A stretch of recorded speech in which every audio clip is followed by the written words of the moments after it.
Welcome to our community. Susie Thomas with you this morning. We are visiting with Pat Ripple from SCORE. Good morning. Good morning. How are you? Good. Thank you. And thank you for being here. And Pat, first of all, for anyone who's not familiar with SCORE, tell us what is it? What are they about and what do they do? Okay. Well, SCORE is a volunteer organization. It was formerly known as a Service Corps of Retired Executives. And that's what the SCORE stands for, but now it's just SCORE because we certainly aren't all retired executives. We have a lot of diversity these days. We provide small business mentoring and education. We like to call ourselves counselors to America's small businesses. And we do one-on-one mentoring. We do workshops, other types of education, roundtables. We're one of about 300 chapters in the country, and we have about 11,000 volunteers nationwide.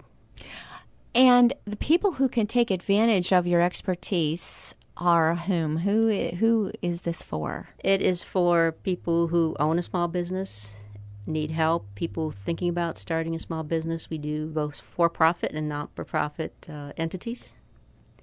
And it is amazing when you think about it, because you would pay some pretty steep prices to attend trainings for some of the expertise that you share for free. I'm in awe of our volunteers, and you hit it right on the head. The fact we get clients in and they'll be talking to people who have years and years of expertise in the area in which they need help, and they keep saying, this is free, this is free. And I says, yes, it's free. And let's talk about that. Let's talk about some of these things that you can have free help with. I think, number one, a business plan. Business plan. My background is finance.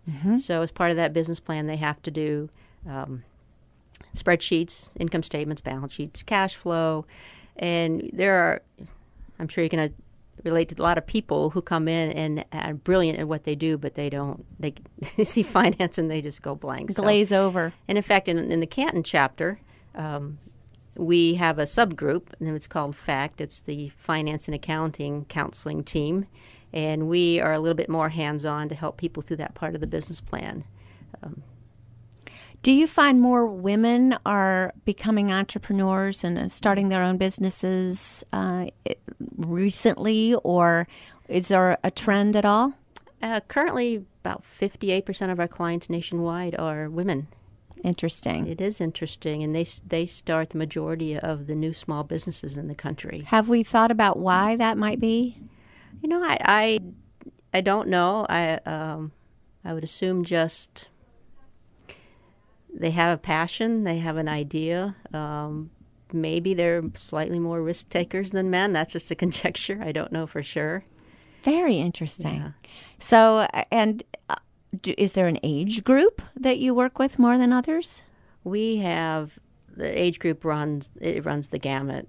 We have people, more and more young people seem to have that entrepreneurial spirit. I mean, you look at the universities and college; all of them seem to have an entrepreneurial programs to address those needs. And then we also have, retirees starting a second career. It's and it's helpful too that we are a more diverse group of mentors now, and we do have mentors who still work full time, and they give what time they can in the evenings. One of our most prolific mentors works full time, and she's in finance also and does all her mentoring in the evening. We have more women. It's a really good group of people. It's really amazing. And you hit on something that I wanted to visit a little bit. Young people, when we hear that we're going through a time that maybe, whatever the job market happens to hold, if you can't find exactly what you're looking for, start your own, right? And I think are more and more young people just doing that. I think more and more people want to do that. And one of my favorite clients, in fact, she'll be a speaker at one event we have coming up. I don't know how old I don't think she's 30 yet, but she came in and had a she's a lovely young woman, had a business plan already written, just needed a little bit of fine-tuning and helped her with the finance end. But she wanted to start a dance studio, and she was currently working in a dance studio and working at a school. She had all the credentials. That was 2 years ago, and she started her business about a year, maybe a little bit more than a year, and she's already doubling her studio space. Isn't that wonderful? Yes. Well, as somebody who's been looking for a dance studio for someone in my life, I'm really happy to hear Yes, about I'll that. give you her name after this. That's really good. Yes. Yeah, it just seems like you find a need and you can fill it, and if it happens to be your passion, Right. if you can get paid for it, all the better. all the better.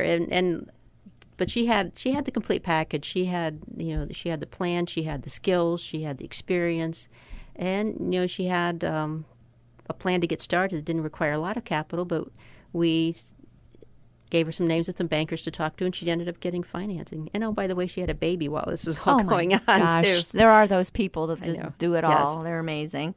So, do you find that there is one thing more than another thing that people need help with when they're trying to start a business?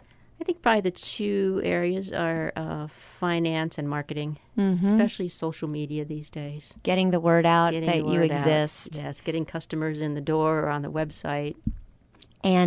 But we're in a time where we have the tools that we didn't even have 5 or 10 years ago. Better tools now, free tools Yes. for marketing that we did not have before. So, yeah, a little bit of know-how there can really help a small business look like a Yes. big business. And most of the chapters do offer workshops. I know the Canton, Akron chapters offer, I think it's a series of 4 workshops on social media marketing, starting with email and going to Facebook and Twitter and all that. Yeah.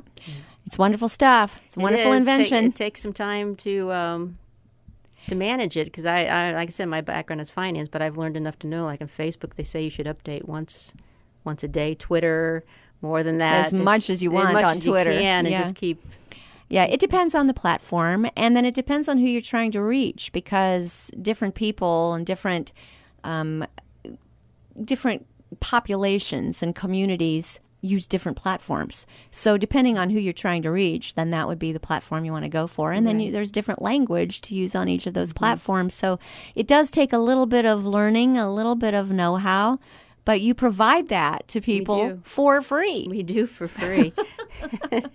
And I'd tell you one of my other favorite stories. I've been a SCORE mentor now. It'll be 15 years in November. And my career, I was in finance. My last job, I worked for American Greetings. And I was neat. their corporate controller way back when. One of the first times I had an office duty, the phone rings and I answer in the SCORE, can I help you? And a voice on the other end said, I'd like to start a greeting card company.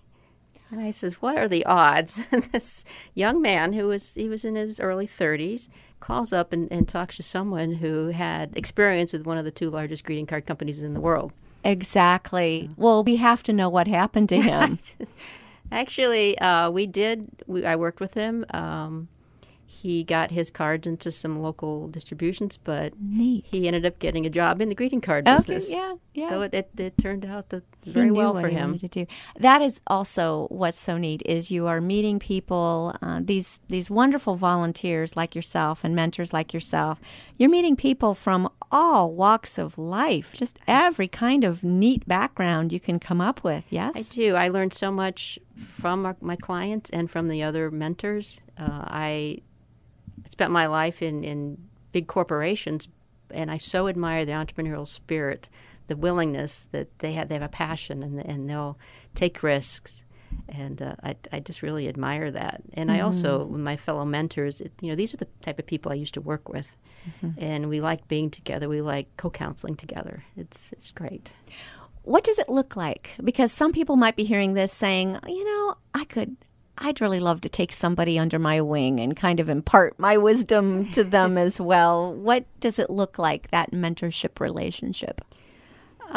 We have, within SCORE, there is a national organization, and they have fantastic training. So there is kind of a standardized model. It's emphasizes empathy and listening skills, because we're all experts in our field, and we can hardly wait to say, here's what you need to know about everything we know. But it's very important to listen, to understand, just understand what's driving the person in order to be able to build the relationship first, and then dump all the information on him or her. But we really strive for long-term relationships. I know you want to be encouraging to everyone. What happens when that person comes along? They have a bad idea, and you already know this isn't going to work. How in the world do you let them down easily, or do you find a way to make it work? We all have our styles. My personal, and I think most of us try to do this. We try to make the decision that potential entrepreneur's Yes. decision. And I've had a couple cases where I just work the person through the cash flow and let them. See and for pretty themselves. soon they say, this isn't going to work. I'll go broke, won't I? And they've, in both cases, they've recognized, well, I'm glad I didn't invest my money in this endeavor because I would have lost it. There's a famous I Love Lucy episode where she's making some kind of her aunt's recipe for something, and they're jarring it up and they're selling them, and they realize that they're selling them for less than it's costing them They're going to make it up with volume. Right, they'll make it up in volume. Right. But those are the kinds of things you have to work all the way through, aren't they? Before you jump in. Yes. So it takes more. It usually takes more than one session. We have a metric we look at, the one and done rate. We like that to be pretty low. Mm-hmm. And we've had some clients we've worked with for years. And not every chapter does it, but local chapters, we emphasize co-counseling, building a team of mentors. Do you ever see some of your clients come back and become mentors and helpers themselves? We do have former Talk about clients that. as mentors, yes. Tell us more. I think they, obviously they see the value and they realize that, in fact, we had one who was going to sign up for mentorship and just realized, hey, I could do this too. Wow. Wanted to help, and then it ended up becoming a mentor. Do you see more business opportunities in our community? And for a while there, people were leaving, young people were leaving. But if you're seeing more young people starting up businesses, they may have decided this is a pretty not bad, pretty great place to raise a family. I think, obviously this is a great place to live. Yeah, absolutely. It'll be 40 years in September that I moved to Stark County. But I think it depends on the business. Some it doesn't matter where you are. You can live here if it's an online business. Service industries seem to be big. So yes. I think there's opportunity. Certainly there's opportunity. We're speaking with Pat Ripple. She's from the Northeast Ohio Women's Connect, which we're going to be talking about, but she is from SCORE. Before we take our break, let's whet our appetites a little bit about what is Northeast Ohio Women's Connect. This is an inaugural event in this area. As I said, in SCORE, 58% of our clients are women, and we've been focusing nationwide on women's events. So we decided, I'm actually district director. I work with 5 chapters. And so the 5 chapters decided to get together and sponsor NEO. It's Northeast Ohio Women Connect. It's a trade show. I think our tagline is Lunch, Learn, Network. Nice. Yes. And this is taking place when? It's September 21st. Mm-hmm. What time? The doors open at 9:30, basically from 9 till about 2. Okay.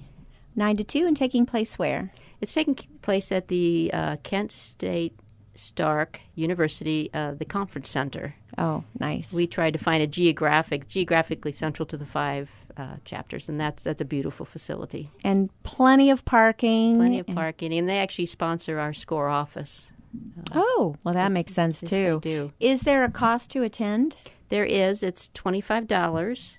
Well, that's reasonable. Very reasonable, considering what someone's going to get out of this. It's, like I said, it's a business-to-business trade show in the morning, and then we have 2 separate breakout sessions, which will repeat. And one is we've lined up some wonderful women to speak about leadership skills for women.